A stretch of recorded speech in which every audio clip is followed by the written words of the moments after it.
So why are you tired even when you sleep?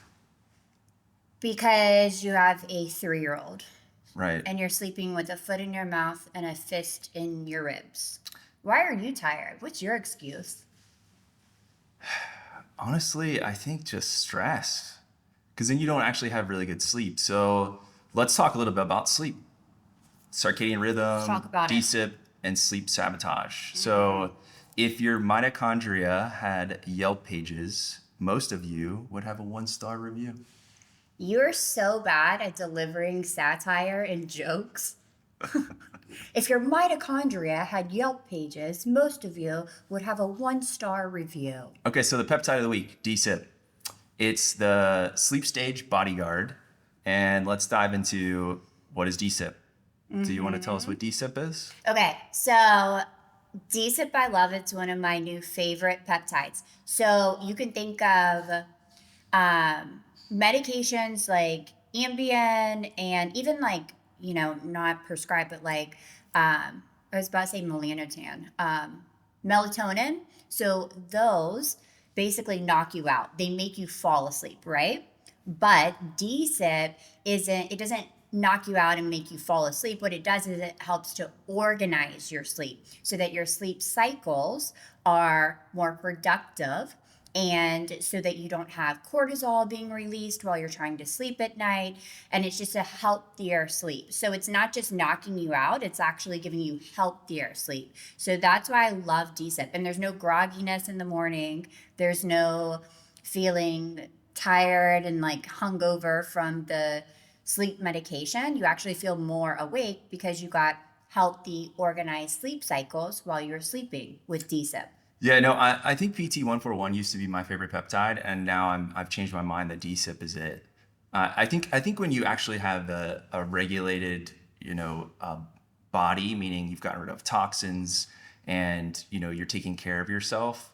If you introduce DSIP, I mean, it regulated my sleep cycle, and I was waking up profoundly more rested. I would to the point where I was able to get off of sleeping medication Mm-hmm. completely because of DSIP. And I did a couple rounds of it, but let's talk a little bit more about the mechanisms of action and really what's going on. So it enhances slow wave deep sleep. Okay, well, I guess I was going to say something there, Oh, but what were you gonna say? let's talk about that then. I was going to say, when you first started DSIP, you were even weary of it. You were like, I don't really think that's going to work. And then you did a couple of cycles, consistency is key, and you saw all of the benefits of it. Well, I had previously used it before, but I think I had just was so dysregulated because I had, just too many toxins. So I went through a full Loose detoxification stool. phase. Yeah, I was able to lower inflammation and lower my stress level. And then that's when I was able to start to regulate my sleep cycle with DSIP. So again, it enhances slow wave deep sleep, which is, your restorative sleep cycle. So Am I in of the computer? it increases the Who amount are of you talking to? activity, and then it also increases sleep spindles. So what's a sleep spindle? I have no Sleep idea. spindles support memory consolidation, emotional regulation, and cognitive performance. So you want more sleep spindles. Should I raise my hand when I want to make a comment? Yes, please. Okay. Did you I have something don't to say? want to right now. I mean, but I'm just wondering. Okay. And Okay. then it modulates neurotransmitters, so it's going to increase GABAergic tone. So GABA being what kind of relaxes you, think lowers anxiety, makes you feel a little bit more, tired, if you will. It also modulates serotonin receptors, and all these things are going to help support sleep onset. That's one thing I really noticed with DSIP is I was able to fall asleep faster and stay asleep. I think, well, I don't really know because I didn't measure it. I wish I had. Next time I will, because I'm going to get this new ring called the Bond ring, and I'll actually be able to measure really the depth of my deep sleep. I feel like you would be a great stack to put with DSIP when you're reading these studies and all of these benefits at a very high level. Like, because this puts you to sleep and then so does DSIP. So you stacked with DSIP reading the benefits of DSIP, ironically, would be the optimal stack. So it also supports And we'll keep going. so it also supports stress recovery. So it's going to influence cortisol rhythm, vagal tone. What is vagal tone? What you tell me? What's vagal tone? It reminds me of those chips that like you used to put on your finger, and they're like the pointy ones. What are they called? They're called like Bugles? Bugles. Yeah, bugles. Is that what they're called? Bugles. Yeah. Is it? Yeah. So what's a Bungle? fungal? Bugles. So vagal tone, the vagus nerve regulates the parasympathetic nervous system. So that's what's going to cause rest and digest. So like less stress, more of a regulated state. So you want vagal tone. It also protects the blood-brain barrier. And yeah. And now everyone is asleep. It's ideal for patients who wake up multiple times per night, that want to feel refreshed the next morning without feeling groggy. That was another thing, is like I woke up and I didn't feel groggy versus when I was taking sleep medication, like pharmaceutical sleep medication, I was always waking up tired the next morning. Mm-hmm. So I was waking up fully rested and ready to go versus having to drag through the first part of the morning, at least for about 2 hours, to come out of that grogginess previously from the sleep medication. You know what I heard recently is that you should not drink coffee for the first couple hours after you wake up. Yeah, that is true. So you are like married to this, like you don't have to follow it exactly. Well, we're all going to read what's in here. But I'm just trying to segue into like, let's talk about something interesting. I heard this about coffee, and you're like, yep, okay, so let's keep going. What do you know about coffee? Caffeine attaches to adenosine receptors. So you want your adenosine receptors to be clear, and then that's when you're going to introduce caffeine. Okay, when is your adenosine receptors clear? You wanted to talk about caffeine. Not the adenosine receptors. Why are they telling you that you shouldn't drink caffeine? Did you know that coffee only comes from, it's like one area, it's like Nicaragua or somewhere. I promise. And then they brought over all the beans, and now they have like Colombian coffee, Arubian, maybe it's only Aruba. But anyway, it only came from one area originally, and they brought all the coffee beans over to all these other areas, and now there's coffee produced in all over the world, but that it only was in one area first. Did you know that? No, I did not. That's interesting, right? That's interesting. It's more interesting. Is that true? It is true. I don't know. Let's research it. Yeah, check ChatGPT. Yeah, check it. So DSIP is extremely well tolerated. There are, obviously some mild side effects, which could be vivid dreams, maybe, some headache, but that's really about it. Well, I think vivid dreams are good. It means that you're in your deep, slow wave sleep. So that's not a bad thing. It's not a bad thing. You got anything else to say about DSIP?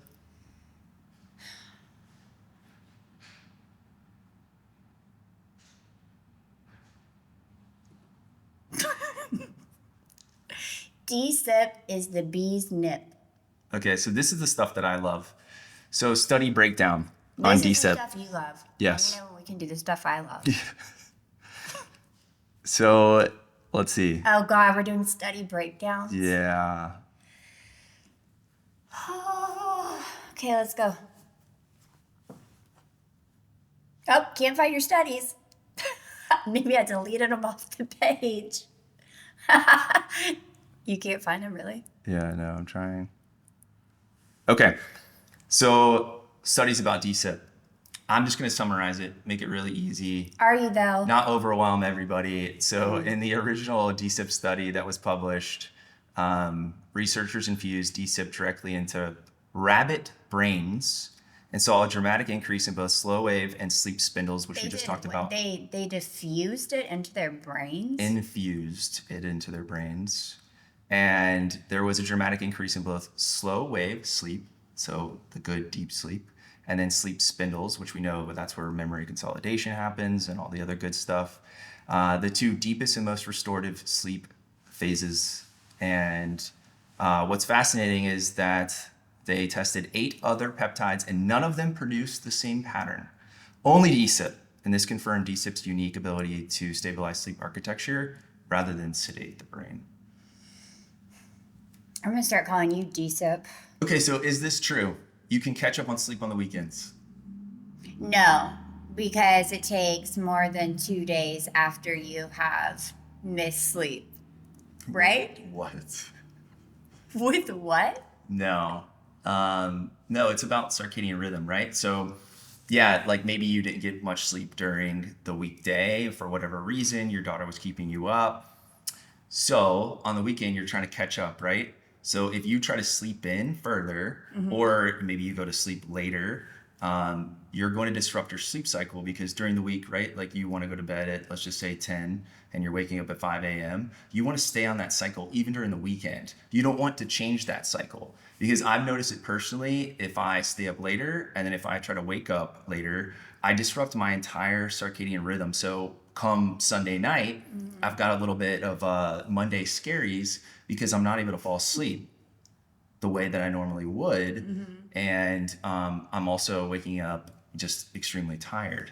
Well, So, being a mom takes care of that for you because you have to wake up at the same time every morning, no matter what, because a toddler's circadian rhythm is excellent. They wake up at the exact same time, no matter what, the same morning, super early. I mean, every morning, super early. So there is no, trying to sleep in.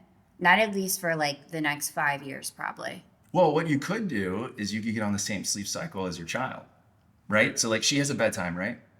Well, we're in a sleep regression, but yes. Oh, sleep regression. So the same cycle as her in a sleep regression right now would be sleep 2 hours, wake up, drink 12 ounces of milk, sleep another 2 hours, Brush your wake teeth up. after drinking that milk. I know, dentist, but we don't because mama's tired. And so basically, I would be sleeping in 2 to 3 hour intervals. But it is what I do because I do have to wake up because she's not going to like go in the kitchen and make her bottle of milk by herself. So yeah, I am on her sleep cycle. Yeah, Unfortunately, you should get on her sleep cycle. I don't want to be on her sleep cycle anymore. But yeah, Yeah. Okay, so hot take. Rochelle, let's do the I hot take. bet this is not going to be that hot, but what is it? Your late night phone habits are sabotaging your entire nervous system. So what do we know about late night phone habits and how it wrecks your sleep? That's what I sent you the 95 Instagram reels at night. I know, but it's like also like it's what helps you like calm down and fall asleep too. You're like Really? you're mindlessly scrolling. You aren't like doing business strategy or solving a problem or putting out fires or wiping a toddler's hiney. You're just your own time, just scrolling through I have started though doing this game instead of social media, which is supposed to help with the synapses in your brain. So it's like exercise for your brain, but I've started doing that before, and it actually makes me sleepy way faster. Because it's so boring. What? No. I mean, this makes me way sleepier, but because it's like going for a run. Then afterwards, I'm like, oh, okay. Yeah, it's just like going for a run. It's like my synapses in my brain going for a little midnight jog. So when you go for a jog, you want to fall asleep afterwards? Oh, that's a good point. When I go for a jog, It's a I'm little kind of a little jacked up and I'm not going to be able to fall asleep. But then, okay, Endorphin release. but then you sleep great that night, right? Yeah, that night. Yeah. So then, all right, yeah, I'll just play it when I'm driving home then. And then that way, makes in the like most 3 sense. hours later, I'll be able to go to sleep. Yeah, so the scrolling with the blue light, and then it's going to cause a spike in dopamine, delayed melatonin release, and then it's going to jack up your cortisol. Because when I'm on social media and scrolling through stuff, the biggest thing for me is it kind of gets me a little bit like my central nervous system gets a little excited because of all the crazy. Maybe I'm just getting targeted for all of the bad news that's going on in this world. And then on top of that, I know for sure that the blue light is extremely destructive because here's the test that I do, right? So But when you wear blue light glasses. yeah, no, I do at night. But when I wake up in the morning, and this is a bad habit, and I know it's not a good thing to do, I will open up my phone and I'll immediately go to Instagram Do you have a flip phone? yeah, so I You'll open up your phone. flip open my phone, and then I start scrolling, and that light is what wakes me up. So why is that a bad thing? Because they say that you shouldn't be getting on your phone and having that cortisol, like huge cortisol spike. It should be kind of a slow entry into that. Plus, I don't think it's very good to like. Well, and you're starting your day with like you send me like the scariest things about like the world ending and us being taken over by other countries and things like that. But I think it's like also like just like your old man age. Now you're like super worried about everything. So if you wake up in the morning and then the first thing you do is fill your mind with all these scary things. You know what you should It'll do? wake you up. You should wake up in the morning and you should just read a study rather than going on Instagram. I will try that. I think it'll help.